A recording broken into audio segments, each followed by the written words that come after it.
Hello, everyone. Welcome back to Reservations. We're your hosts. I'm Rain Whalen. And I'm Jeremy Blair.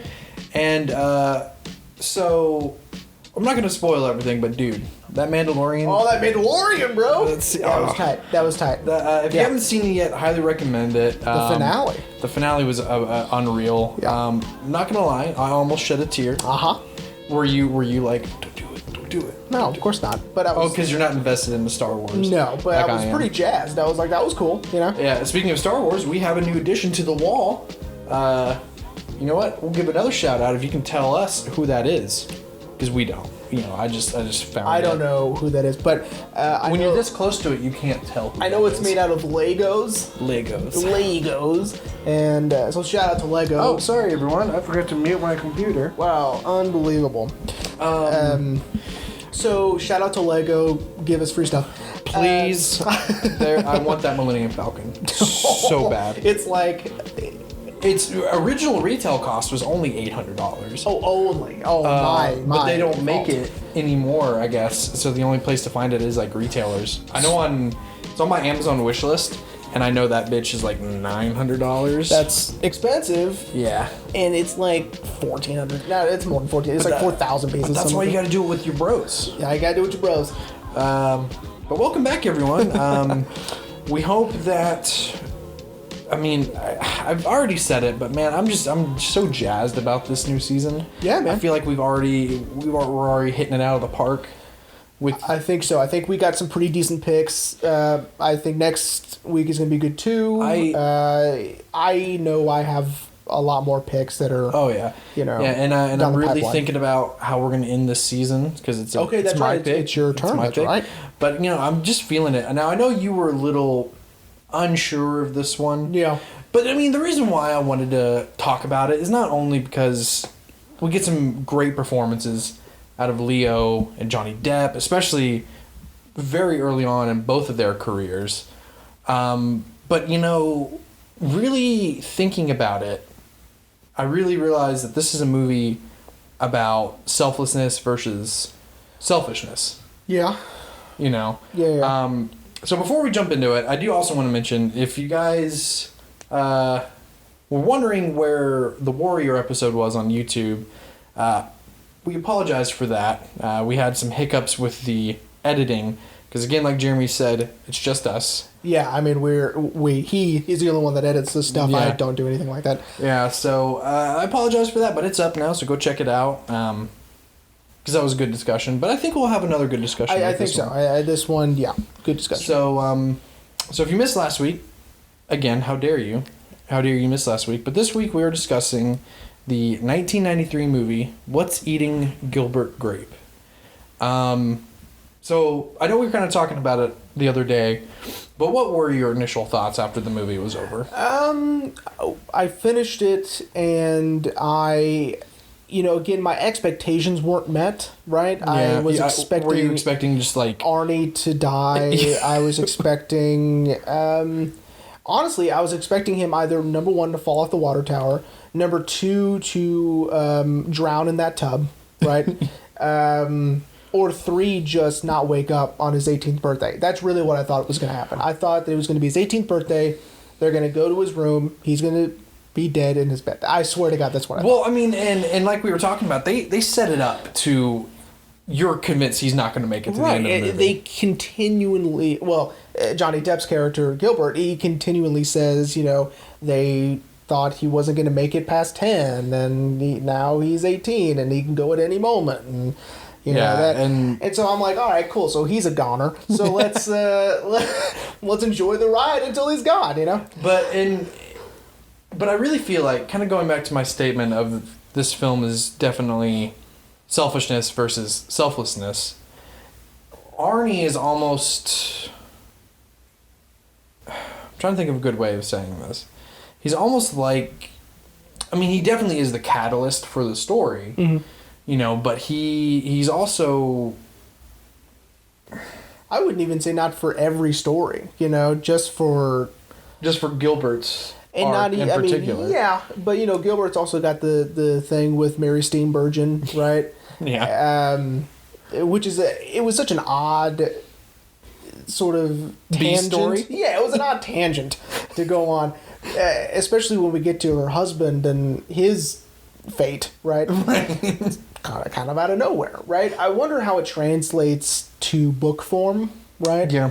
But anyway, we'll dive into all that. I just, initial thoughts were I was a little taken aback because my expectations were not met. Yeah. Right?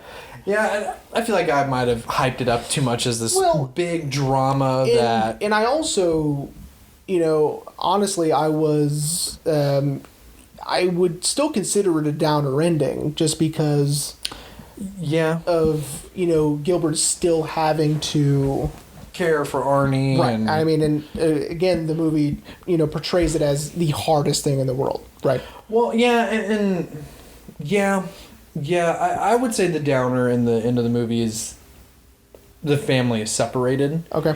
Because I think, yes, the movie definitely paints caring for a family member that has is mentally challenged as almost a burden. Especially considering that Gilbert is the one who is mainly caring for Arnie, making sure he's bathed, he's fed. Right, yeah, no one else is doing all of that, right? He seems to be the only one, right? Mm-hmm. So let's go ahead and jump in. Let's go ahead and jump into the family, right? Okay. Because there's a couple of things in here that I really, really liked. There's some really good slick exposition that tells you their family dynamics. Mm-hmm. One of them, and I wrote her name down because I'm not going to remember, is Ellen. The baby of the family. Ellen is 15. Yes. Their father passed away 17 years ago.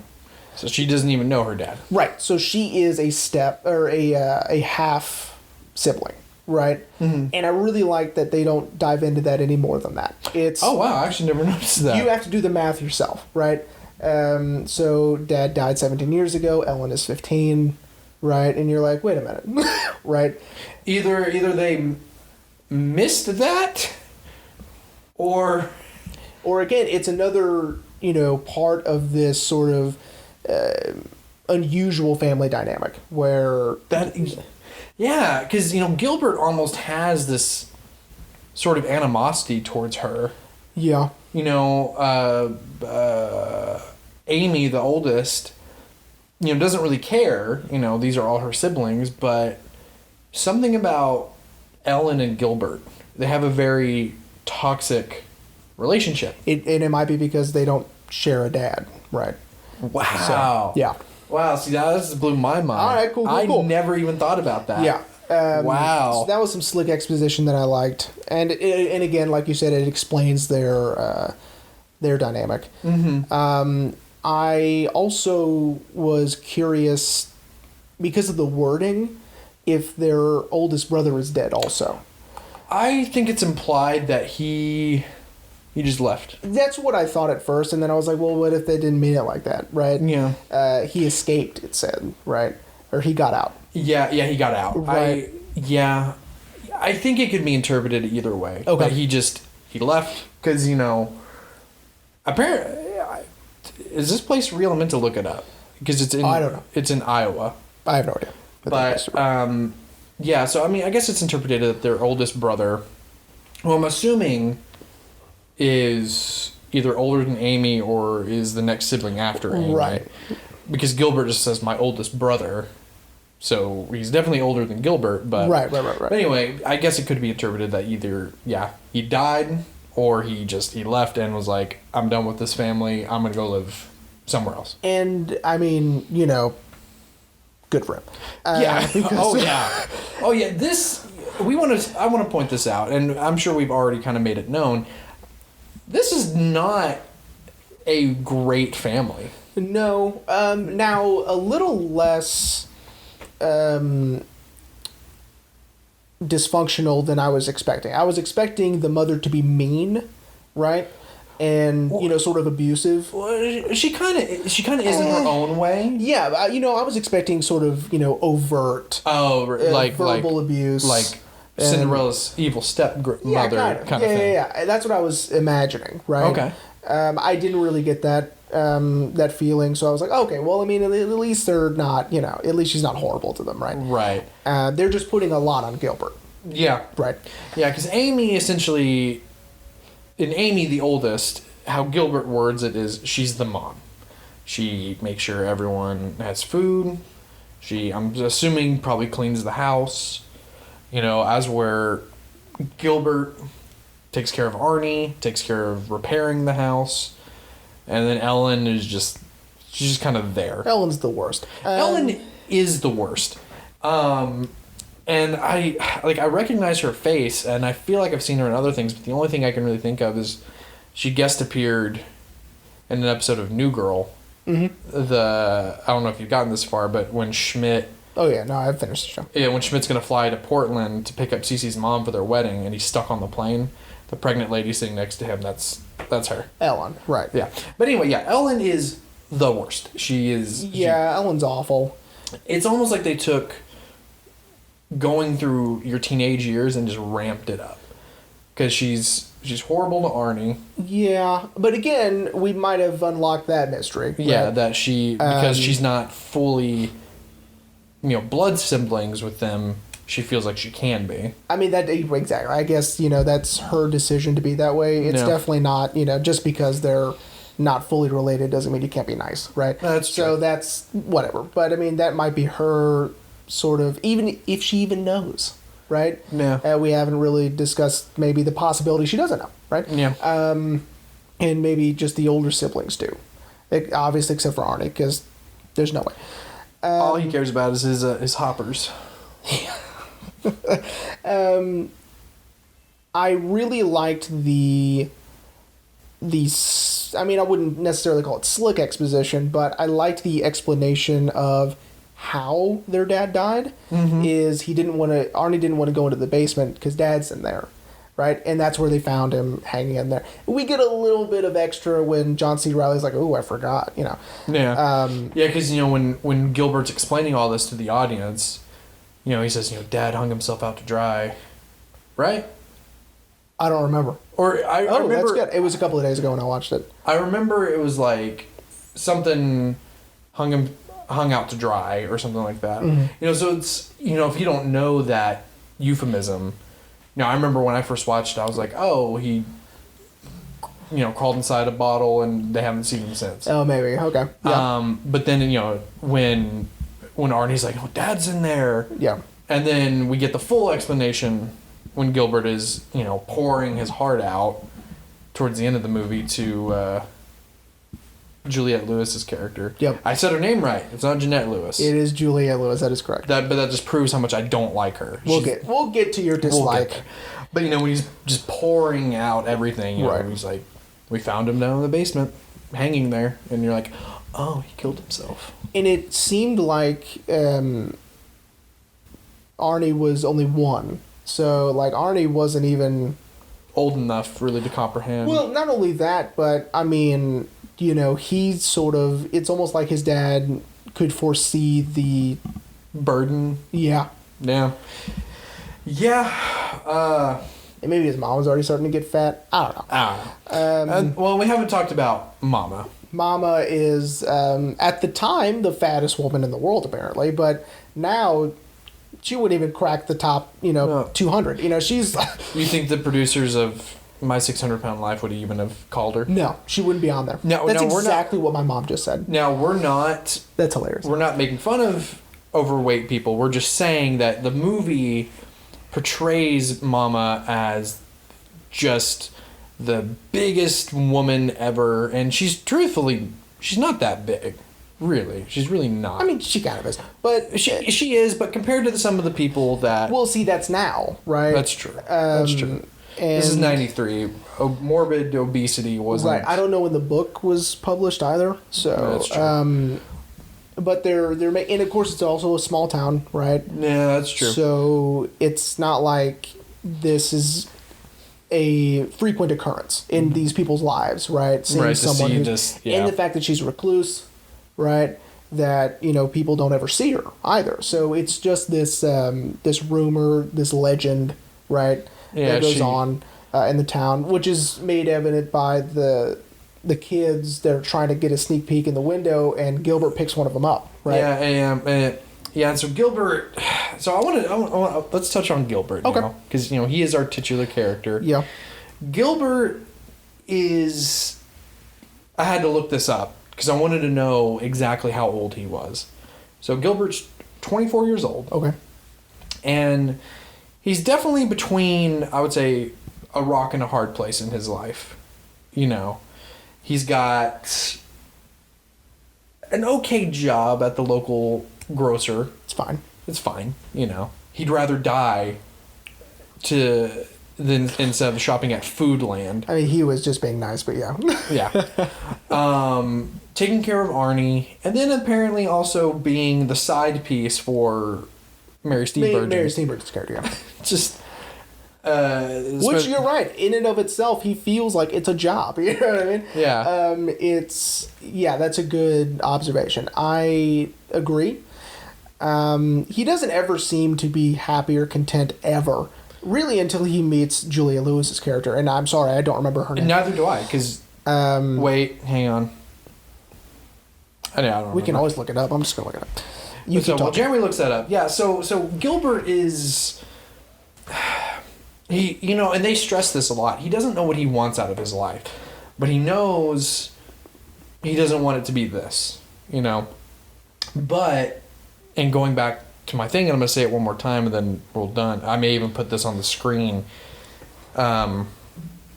Is selfishness versus selflessness. What's Becky. Her name? Becky? Okay. Yeah, I knew it'd be some dumb name. Okay, Jesus Christ. Sorry to all the Rebeccas out there who listen to our show. He didn't mean that. No, not you. I mean, Juliette Lewis. It's just Juliette Lewis. You just have a... I just have a thing for her. Not for her, not for against her. Anyway, so, you know, and Gilbert... So he can't seem to differentiate the two, the selflessness and selfishness. Like when Becky's asking him, like, well, what do you want? Like, think of the fact, like... and all he can do is think about what would help everybody else, right? Mm-hmm. And she's like, well, what about you? Well, see, here's what I thought about that, because as soon as she said that, I go, well, that is helping him, because they'll be out of his hair. Like, he doesn't have to deal with them anymore, right? Yeah. So all of that is to help him, right? He just wants to be left alone, and he finally just doesn't want to have to take care of everybody anymore, especially Arnie. Yeah. And the fact that they put all of that onto Gilbert is insane. So yeah, how he hasn't killed himself at all is a testament to, I guess he... And I think it's because he knows the family would just completely fall apart. Yeah, without him. They cannot... Again, it's all of this pressure on him to keep the family together and to keep Arnie safe. Right, and taken care of. Yeah, and you know, and to be honest, he's a good brother to Arnie. Mm-hmm. You know, granted, you know, you can tell there's times where he is very annoyed with him, especially in the scene where Arnie gets into the cake for his birthday, and Gilbert has finally had enough, and he hits him.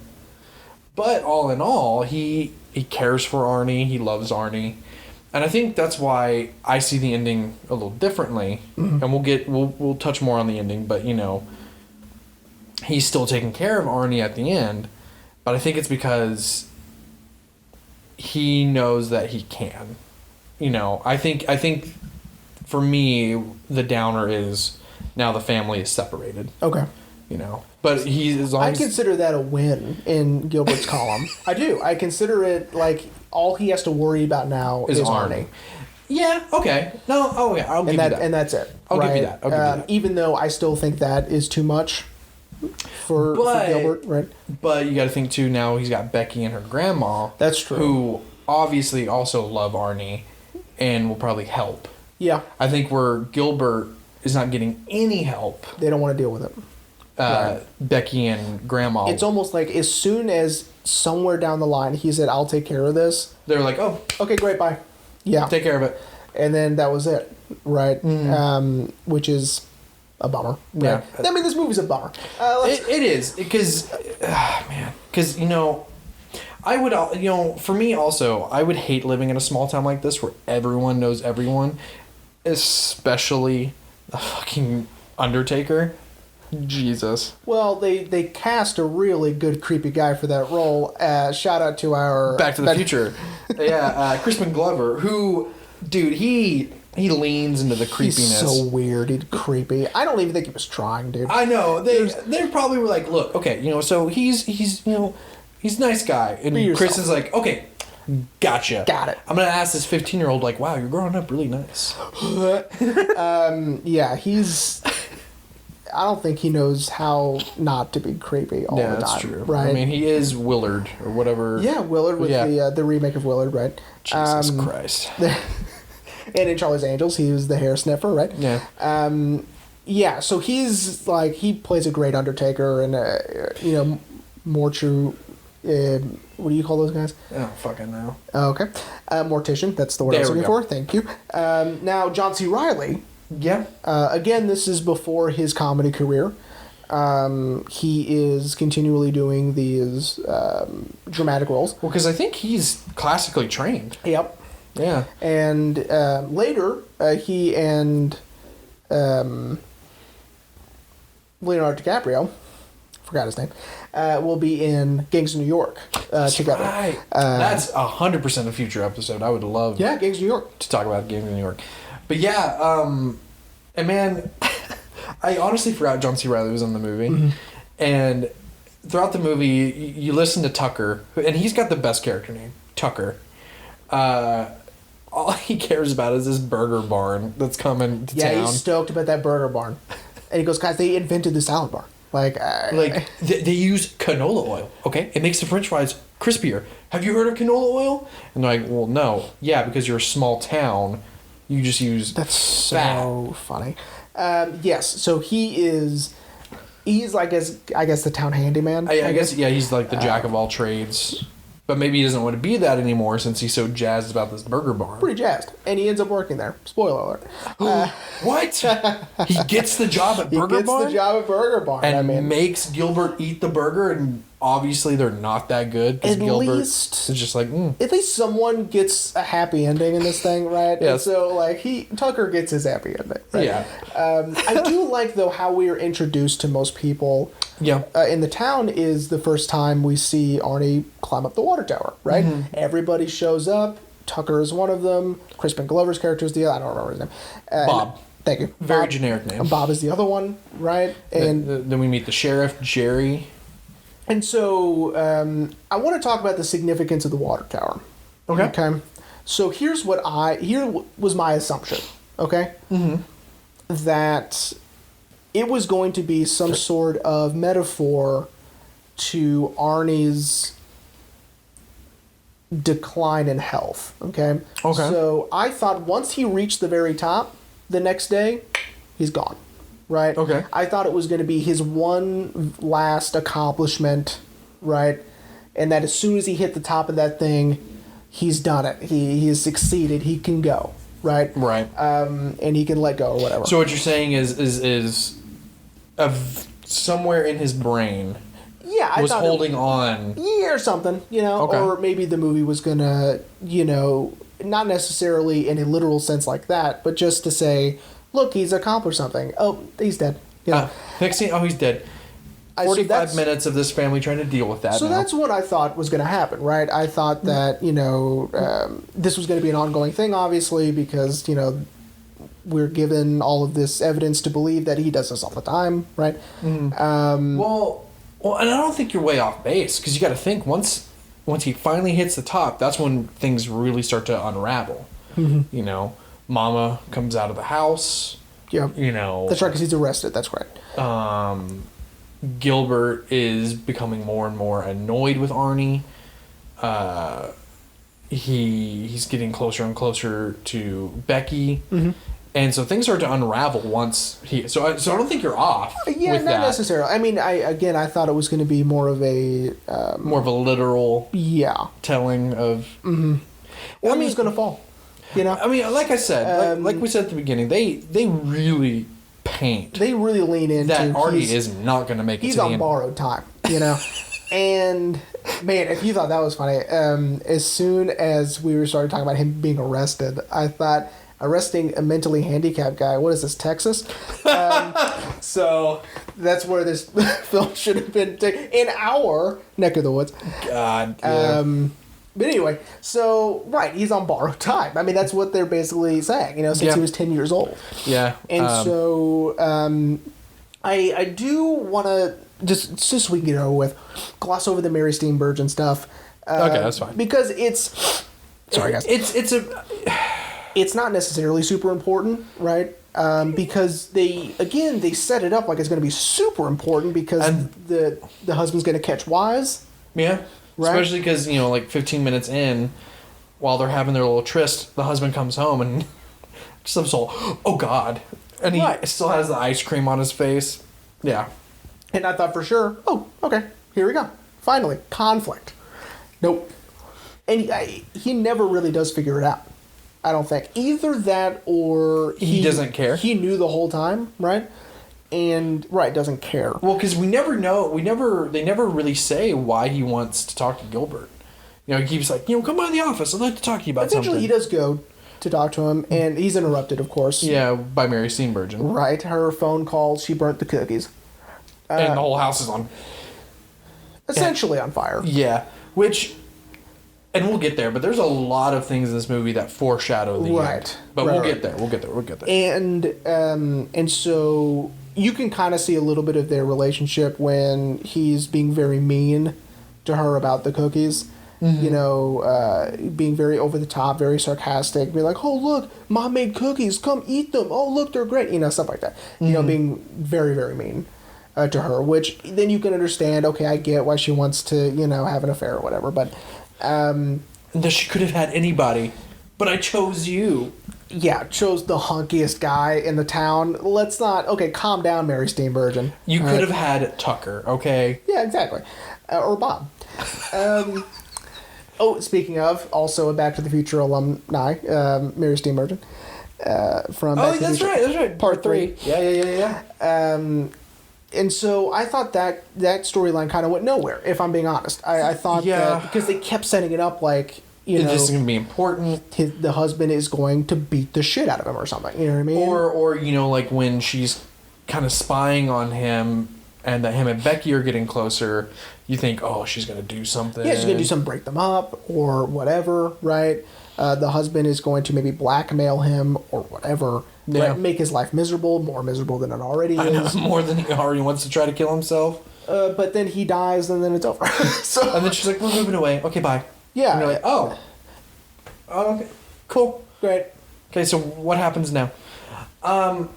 Yeah. I just feel like that storyline kind of simmered out and didn't really go anywhere, which is interesting that it's... I don't even know if it's in the book. I have no idea. Yeah, I never read the book. Probably read the book, or at least listen to the book. I don't want to. I don't want to. You go ahead.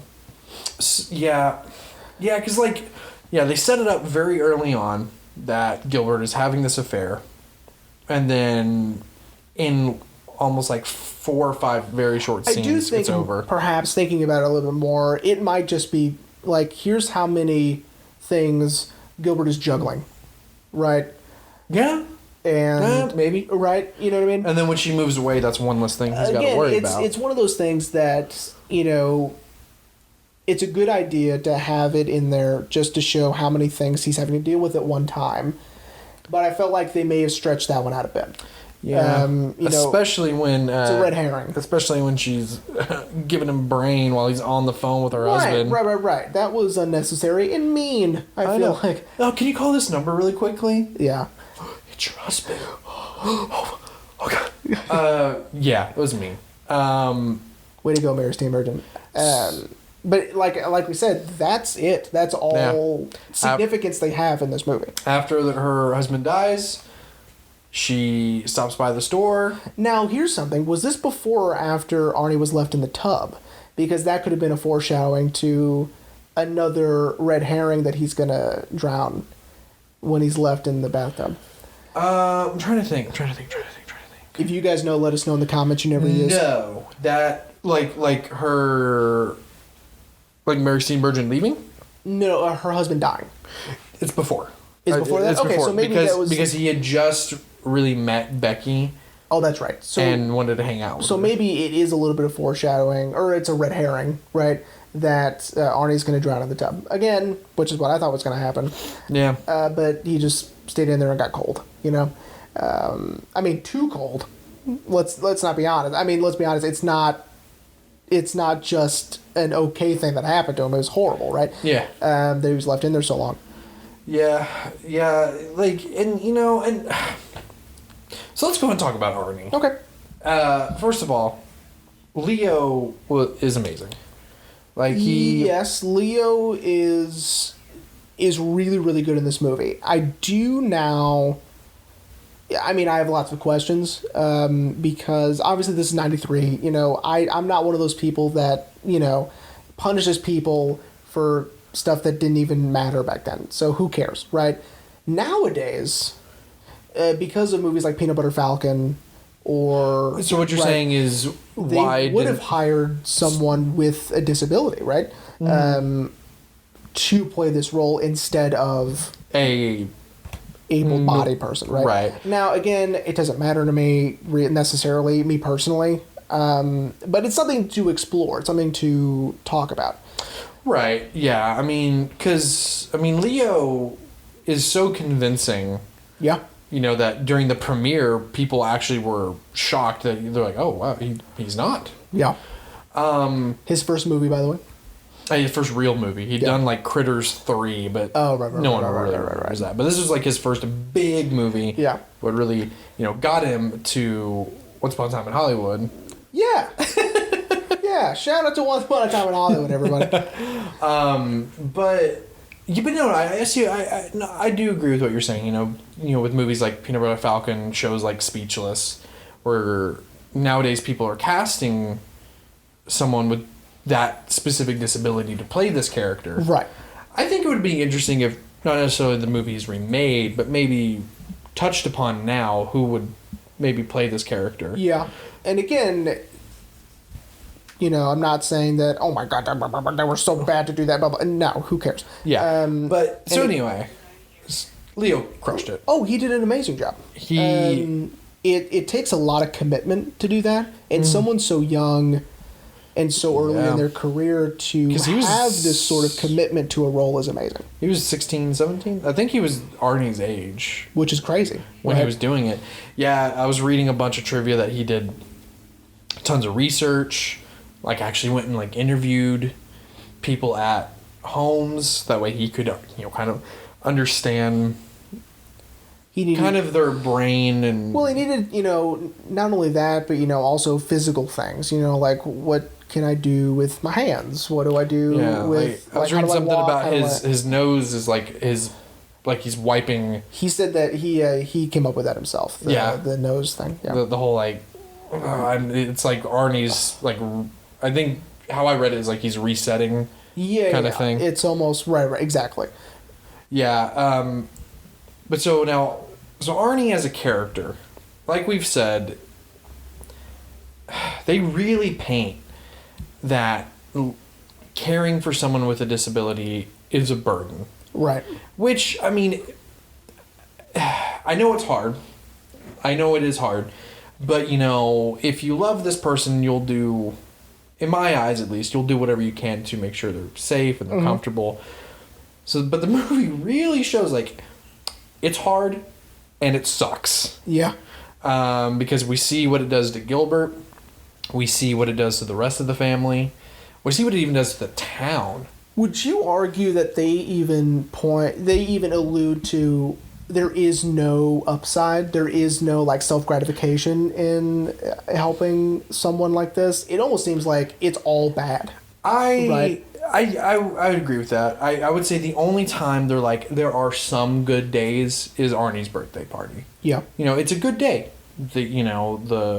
And we'll get there. The brothers make up, the family makes up, and it's a good day. But I would say what they're really showing is 95% of the time it's bad. It's bad. It's bad. It's bad. It's hard. It's hard work. And it's not worth it. Yeah, which is insane because again, a weird precedent to put in a movie, right? Yeah, especially a movie I mean, granted, it's 93, and Now, again, if you disagree and you read it as it is the self-gratification is being laid out, please let us know in the comments that you never use. Absolutely. You jags. But it's still, at the same time, we get the relationship with Gilbert, and that Gilbert, he does care for his brother, but it's just, with everything else that Gilbert has, he tries to prioritize correctly. And as we've been talking about, the family's like, no, Arnie's number one. And he's like, yeah, but I've got my own life. Right. And I've got this, and I've got that, and I've got And again, this movie insinuates, no, you don't. Yeah. Right? You can't. It's a full-time job. Yeah. And, and then we get more evidence of that, of the bathtub scene where, His disability is so bad, he can't get out of a bathtub on his own. Right? And so it's, that I think is when you kind of realize it's a lot worse than you thought, right? His disability. Well, and it also kind of, I feel like in that scene in particular, it shows how sometimes caretakers, or at least family caretakers, not professional caretakers, family caretakers can sometimes let their guard down if they feel like, because you could see Johnny Depp's thinking about it, and he's like, you know what? I bet you could do this. Mm-hmm. And, he thinks Arnie is comprehending, like, your towels are right there, robe's right there. When you're done, you just get off, you dry off, and there you go. And then, as evidenced by him hanging out with Becky, coming home, and I want to know how when he came home, he didn't even check the bathroom first. Well, now here's something else. Let's not even blame Gilbert yet. Well, right. He's not the only one who lives in the house. That's true. Where was Amy? Where was Ellen? How in the world did they not... Which it sort of shows how much they've checked out, right? How much they've just left it all to Gilbert. They're not even worried about it. Yeah. They're like, oh, yeah, Arnie's probably in bed. And then, when Gilbert wakes up the next morning, he hears splashing behind him. Arnie never got out of the tub. And I don't know if you guys know this, but water gets cold after a while. Cold. And Leo especially would know that in about 6 years. Titanic. Nicely done. Nicely done. But yeah, I agree. I think that scene especially not only shows how sometimes family caretakers can let their guard down, but also, a family like this who have just dumped everything on one person, how I like the word you use, checked out. Yeah, they just don't even think about it. Right. And then, then the aftermath of Mama just laying on that guilt on Gilbert. Yeah. Where's your head at? Like, and and she definitely babies Arnie, but man, it just, like, I know. I feel like I picked too much of a downer. Like, Requiem was a downer, but this one I just feel like. I mean, this one's a downer in a more relatable way, I think. Yeah. But again, it's it's whatever. But I agree that they put way too much on Gilbert. This is what's eating Gilbert Grape. Okay, yeah. Is all of this responsibility. Right. And so I finally want to touch on it. This idea of the film talking about selflessness versus selfishness. Is, Gilbert, because I like to think like things about this, like, this is Gilbert's life until he meets one person. He meets Becky. And now his life is kind of thrown up in upheaval because for the first time, he's thinking about himself, which some people could say that's very selfish. But in a world where he thinks about everyone else, he's being very selfless. It's okay for him to think about himself for once. I know exactly what you mean. It is, after a long time of doing this, you are unable to separate the two, right? Right. So it's, even something as simple as I'm going to go run to the store real quick, the guilt of leaving your responsibility for that means someone is putting too much on you, right? Yeah. And people aren't willing to help, right? Because if that is seen as being selfish, something's wrong, Oh, yeah. right? And so that's where we get this this confusion between the two in this movie, where even the simplest things can look selfish because he's not focusing 100% on Arnie. Right. Right. That's where that comes into play here. And Wanting to... it's frustrating. Yeah, because you feel for Gilbert, because Of you course. realize that he's now finally thinking for himself, thinking about me, what do I want, but he's getting chastised, not really by Amy, but mainly by his mom and Ellen. And I would say that the audience may be split on this, by the way. I could foresee some of our audience may think that he was being selfish because they get caught up in this world that they've created, where they're like, well, of course they need to take care of Arnie. Look at how helpless he is. Of course, like you just have to, and it also might have to do with your current personal situation. I know that every once in a while I have to take care of my grandparents. They're very old. I tell them all the time. They're 90 and 93. And so I get it. So it's obviously not to this extent. I'm able to do things. I'm able to go out and do whatever I need. But every once in a while I have to drop what I'm doing and I have to go help them, right? Not a big deal. But someone who is a caregiver, is a caretaker, is a family member caretaker may agree with Mama in this situation, right? I think it's all about your personal situation and your perspective, right? Where we don't have to take care of someone 24 hours a day. We're like, well, of course he deserves time off. That's true. Okay, right? okay, yeah. You were kind of losing me a little bit, but now, now I'm getting it. Just someone, like myself, the only really thing I have to care for are our dogs and guinea pigs, and even then, they're self-sufficient, So, of course, I would agree that it's okay for him to think about himself once in a while, but, to someone who may be in this situation where they are caring for someone with a disability, they may disagree. And, and honestly, if you're watching this or even listening, we'd love to hear your guys' opinions if you agree or disagree.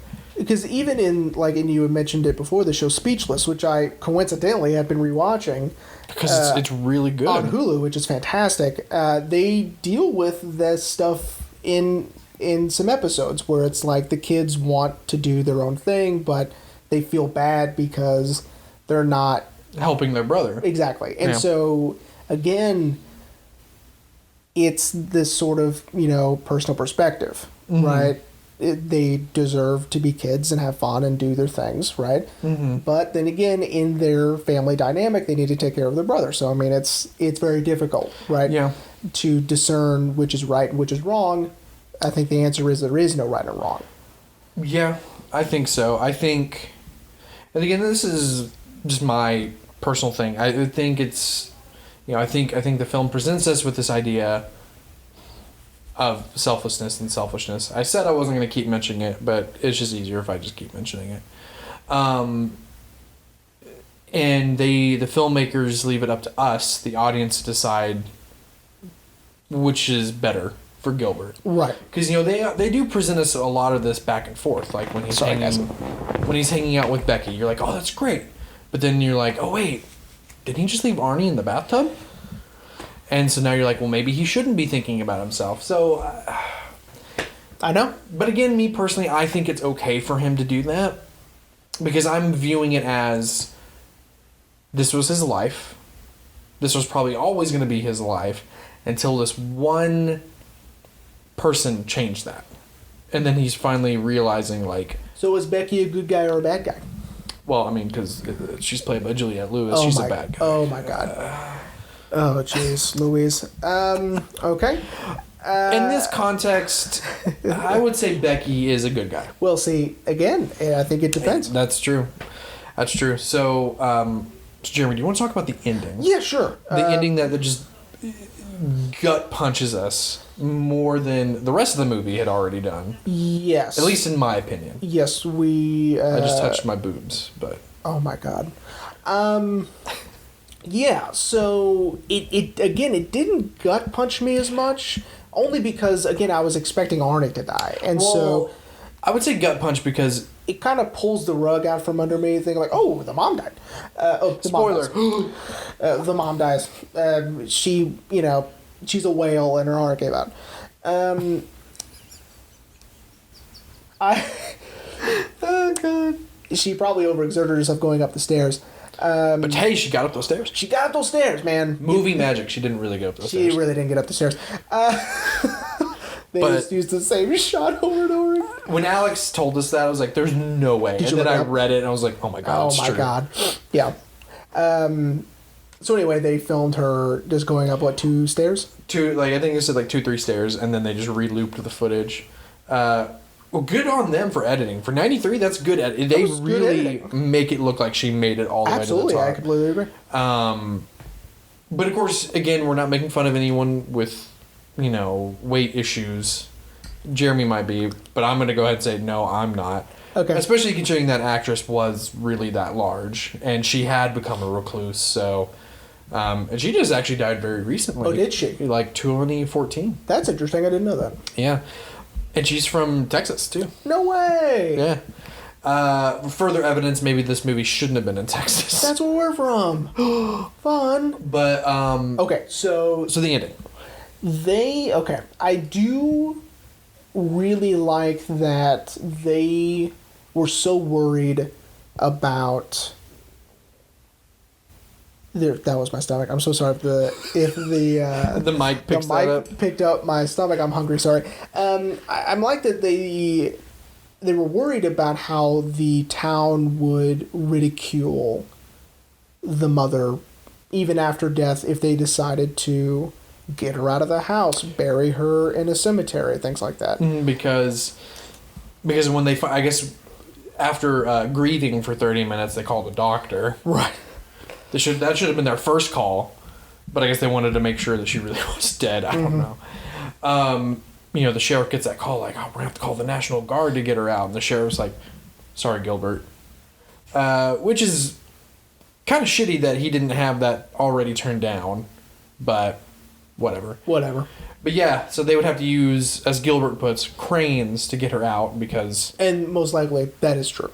So yeah, because she is so large and... On the second floor, yeah, it would just have been easier to carve out a section of the window... And get her out of there. Get her out. With a crane, right, exactly. And... So they decided to torch the place. Yeah, Gilbert has this idea. I'm surprised his sisters went along with it. Honestly, I think, there were such bad memories in that house. It was just time. Easier to start over than to try to continue living in this house where both of their parents had died, right? Mm-hmm. And, again, all he can think about is the hard times and everything like that. So it's easier to start fresh. Well, and that's what I meant by gut punch. Not necessarily for the audience. I agree with you. Rug being pulled out from us, but gut punch for the characters. Oh, yes, of course. Because, they have just had so much adversity. And the person that finds her is Arnie. And that scene just kills you. Cause, it's sad, yeah. Because he thinks she's playing, and then... And, it's alluded that Arnie understands the concept of death. It just takes him longer to process, like a normal person does. Right. And you see that process. You see that he's like, she's not moving, she's not responding, and it kills you. Yeah. So my question is kind of off from that, but my question is, why would they move all the furniture out if they were just going to torch the place? Because they couldn't really sell it, I mean, just in case they needed it. I mean, it's like, I was hoping that they got their clothes out also. That's true. So it's, stuff that they needed, I guess, because they can always put it on the back of the truck or whatever. Yeah. So stuff that they needed, stuff that they wanted to keep, and then the rest can go. Yeah, and so what I was talking about earlier, everyone, is this movie does a really good job of foreshadowing this ending. Of a fire, of... Mainly just fire, like Gilbert's really good with matches. He sings Arnie a song, match in the gas tank, boom boom. Yeah. Mary Steenburgen almost burning down her house. They just do a lot of foreshadowing that this family is going to need a cleansing by fire. Yeah. And I really want to know how they did that as far as production wise, because if you notice that fire gets so big it's burning the tree that's next to it. Yeah. And I want to know like how they were able to put it out in time. It's kind of, it might have been an accident. There's a scene that we never talked about in, I want to say, The Good, the Bad, and the Ugly. Uh-huh. Where they set off an explosive and a rock comes this close to Clint Eastwood's head, and it was a real rock and it could have killed him. Oh God! So it could have been an accident, Yeah. Maybe we mentioned it on the. I don't think we did.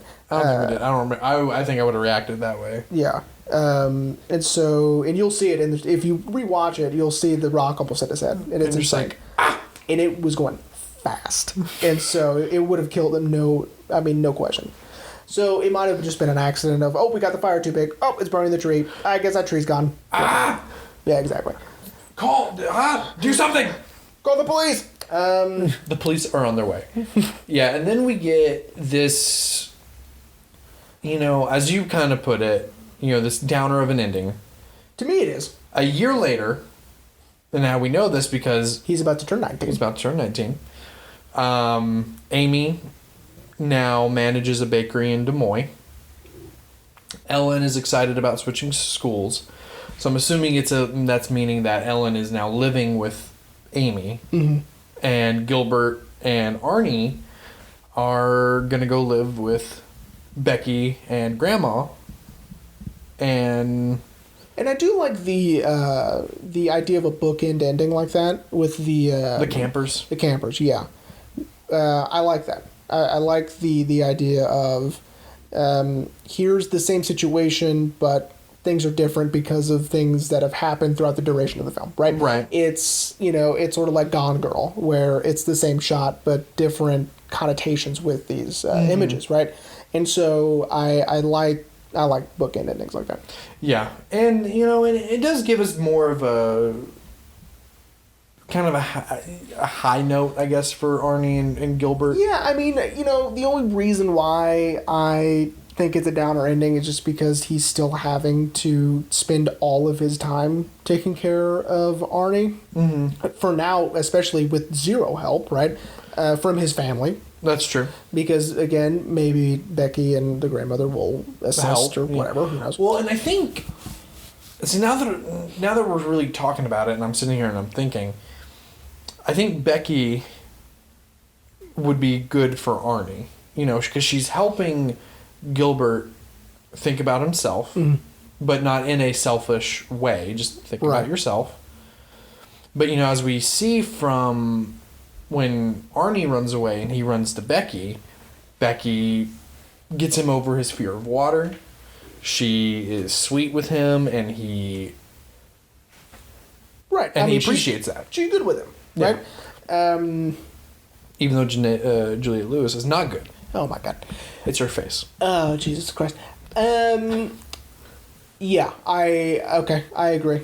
I agree with that. Again, I just feel bad for Gilbert. So it's just, he can never, I don't think, escape responsibility, right? Right. He did get to stop juggling a lot of what he was juggling in the beginning of the film, right? But he still has I think the biggest item, which is Arnie. That's true, but again, like I said, it's just fun to think about that. I agree. That maybe it's because now they're with someone that he's gonna get help now. Yeah, I agree. That Gilbert's gonna get help, and he can finally live. Yeah, and apparently Becky, in a year of waiting, didn't hook up with anyone else because she's just that excited to see that long-haired Johnny Depp. That's right.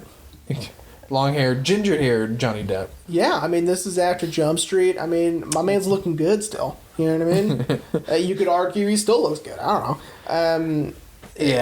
Yeah, Johnny Depp, man, he's a heartthrob. Some fun... This is just one little fun film fact for you. Sorry, that was your dog. Sorry, everyone, if you heard that. The book has a question mark. The movie does not. Do you want to know why? So, like, in the book it says the end, question mark? No. What's Eating Gilbert Grape? The title. Because it's a question, right? Right. The movie, it is bad luck to have a question mark. Really? Yes, that is correct. And so, traditionally, you don't put a question mark. Some people do. Some people don't. But traditionally, you don't. And if you look at those movies that do have them, are their ratings bad? No, but... Like Tyler Perry's Why Did I Get Married? But it is an interesting thing to think about. It's just tradition. It's, it's superstition. One of those things. So, yeah. Another little fun fact for everyone. We were kind of talking about it. Apparently, because, Johnny and Leo have such great chemistry together in this film. Even though, character-wise, their characters are at two different intelligence levels, but they still have great chemistry, a lot of great scenes together. So it was just kind of funny to read that apparently Johnny Depp was getting really annoyed with Leo on set, because I think Johnny's at least 4 or 5 years older than Leo. And I was reading one where Johnny was giving a more recent interview. I went, like, not 2020 recent, like probably 2016 recent, saying how Leo would come up to him and be like, talking about video games, and Johnny's like, I don't care. Or like, no, Leo, I'm not going to give you a drag on my cigarette when your mom's about to come pick you up. No. And then Johnny, what I think is so great is that now and looking back, Johnny's like, I shouldn't have gotten annoyed. Well, and I think he might, Leo, as sophisticated as an actor he was back then, so early on, he might have been doing it on purpose. To just fuck with him? Well, to keep the chemistry the way it needs to be on screen, right? To where if Depp is genuinely annoyed with him, it'll show through. It'll play better, right? That'd be, That's going to be my theory. I mean, I would agree to that, unlike, and the only reason why I know this is because I just recently watched this on Netflix, but like, in Elf, apparently Will Ferrell was intentionally annoying James Caan, but I think it wasn't for that. I think it was because he was just... annoying James Caan. Just wanted to annoy James Caan. Sonny Corleone. Man's a legend. So, I get the urge. The urge to... What would happen if I annoyed Sonny Corleone? Jesus. It's like Will hadn't even seen The Godfather. Yeah. But yeah, I mean, knowing what we know now of the actor that Leo has become since this movie, I would agree with that theory as well, that he was doing it not intentionally, but purposefully, so Johnny could maintain that for the scene. Right. Or who knows, maybe he just really was just... annoying. Maybe he saw Johnny as like an older brother, like, hey, yo, bro. Yeah, God knows, man. I have no idea. Give me a hit of that cigarette. I'd like to think that it was on purpose, but who knows? But of course, and I really searched. I really wanted to see what Johnny felt about Leo now, like winning an Oscar and all these amazing performances that Leo has done.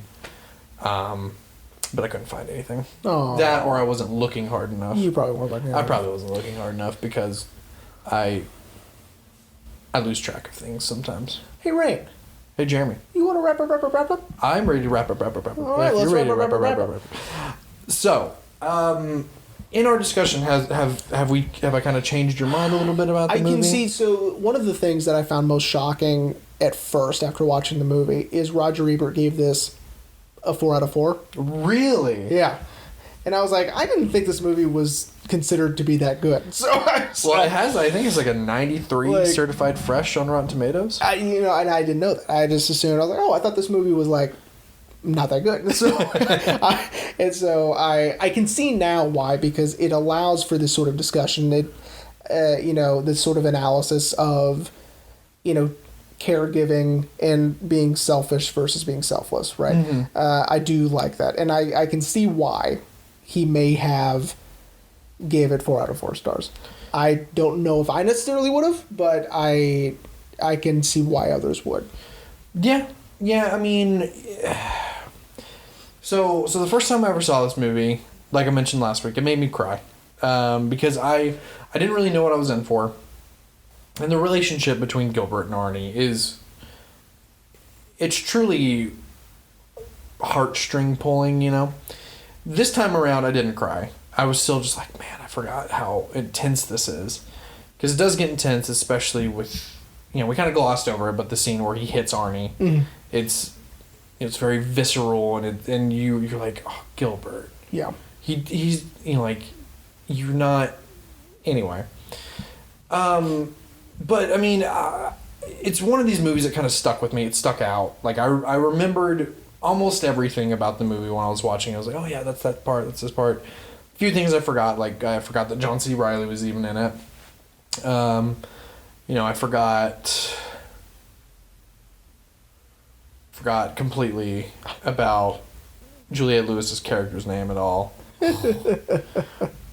You know, I'm gonna feel real bad if she like watches or listens to this. You think she does? Hey, Juliette Lewis, thanks for listening. She emails us. There's no way.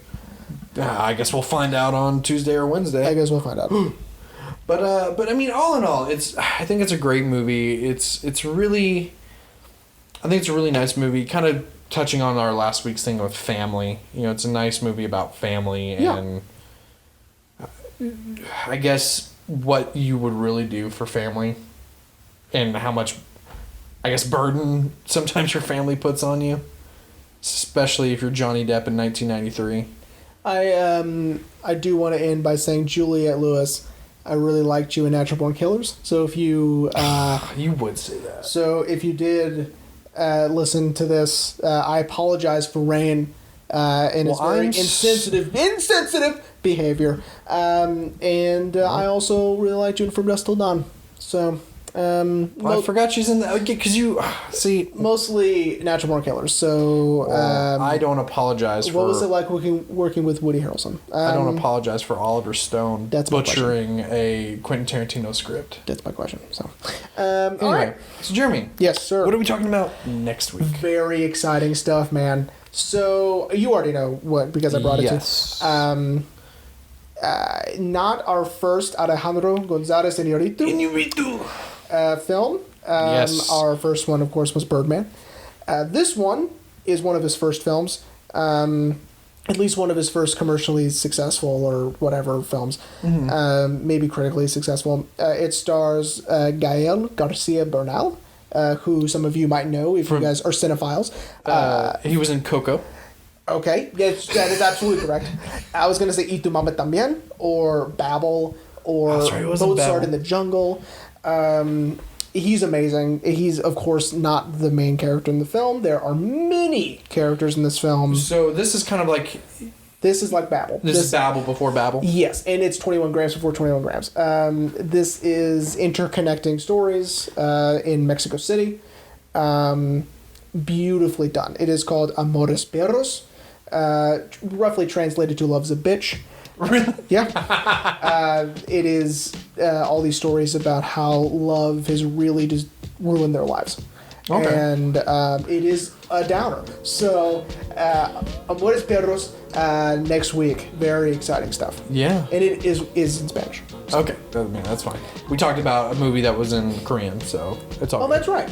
Yeah. Yeah, I remember we did that. Yeah, we've done one in German. We've done one in Russian. So yeah, we're experts at this point. Swedish. Yes. That's correct. Yeah. Look at that. Sounds from the second floor. Yeah. So we hope everyone enjoyed What's Eating Gilbert Grape. So I guess season 5 is gonna be the season of downers. Yeah, at least my picks are. I mean, I have a few that aren't, but the rest of mine are. So. Well, good thing we're gonna end it on a. I already have an idea of how we're gonna end it. Okay. But again, we hope everyone enjoyed What's Eating Gilbert Grape. We will see you next week for... Amores Perros. I'm going to let him say that next week because I'm too worried I'll butcher it. We hope you enjoyed. Please, again, absolutely leave us comments if you agreed or disagreed with how we feel about caretakers on the Facebook, Twitter, Instagram, on the YouTube video itself. And we will see everyone next week.